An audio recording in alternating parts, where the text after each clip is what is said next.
পুলিশের সেল পৌঁছে যাচ্ছে। অবস্থা কিন্তু ভয়ঙ্কর, ভয়ঙ্কর পরিস্থিতি তৈরি হয়েছে। গোটা নবান্নকে কেন্দ্র করে রাজ্যের বিভিন্ন প্রান্তে ব্যাপক গন্ডগোল শুরু হয়েছে, ভয়ঙ্কর গন্ডগোল শুরু হয়েছে।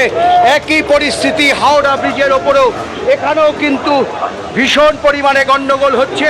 পুলিশের সাথে কার্যত খণ্ডযুদ্ধ চলছে।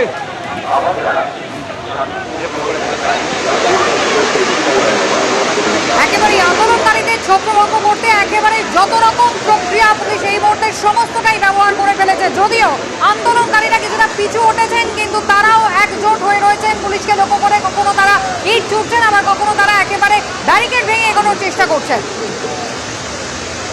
কি বলেছেন শুভেন্দু অধিকারী, রাজ্যের বিরোধী দলনেতা? শুনুন।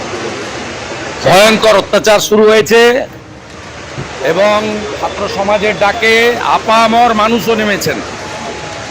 আমি রাজ্য পুলিশকে, কলকাতা পুলিশকে বলছি বন্ধ করুন।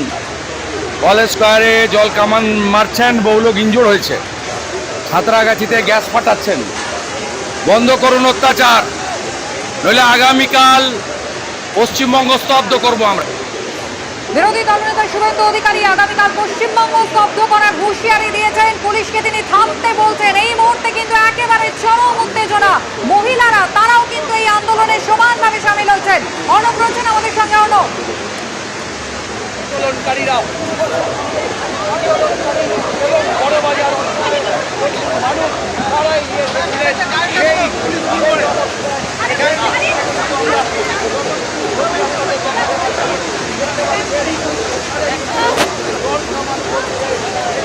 পার্থপ্রতিম ঘোষ রয়েছেন এখনো এলাকায় তুমুল উত্তেজনা এই মুহূর্তে হাওড়া ব্রিজ চত্বরে। পার্থ,